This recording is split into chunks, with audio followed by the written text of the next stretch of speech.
Welcome to the Windows Computer and Technology channel, and we are entering, of course, what is the Consumer Electronics Show, which is every year, early January.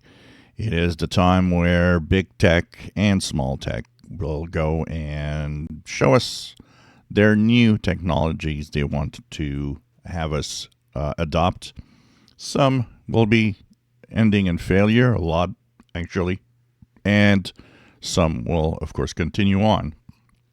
One thing for sure is that, first of all, we were expecting it, the Snapdragon X2 Plus, the AI Copilot Plus PCs will have even more power now with this upgrade. This also is the reasoning behind 26H1. A lot of people are wondering what 26H1 is, and it's not meant for the regular PCs that we have. It's really meant for AI-driven PCs, and specifically, a lot of it probably due to the new architecture of this new processor. But one thing for sure, and I think this is maybe 2026 is the year we gotta have to check out what is going to be sold in terms of computers.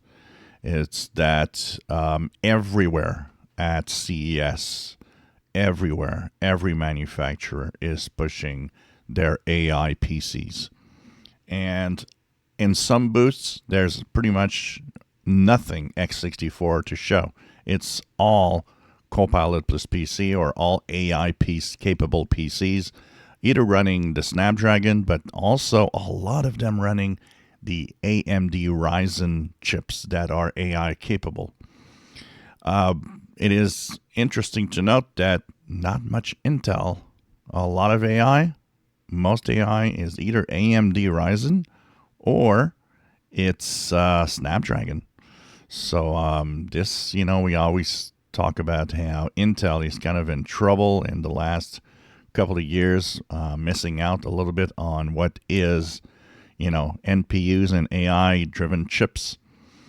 So could 2026 be the year of the shift of more people buying AI-capable PCs than regular x64?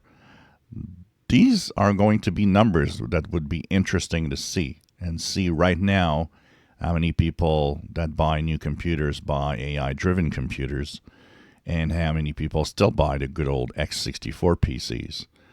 So it is going to be interesting to see the sales of PCs this year, and will the AI PC be dominant? This is going to be interesting. If you enjoy my videos, please subscribe, give us thumbs up. Thank you for watching.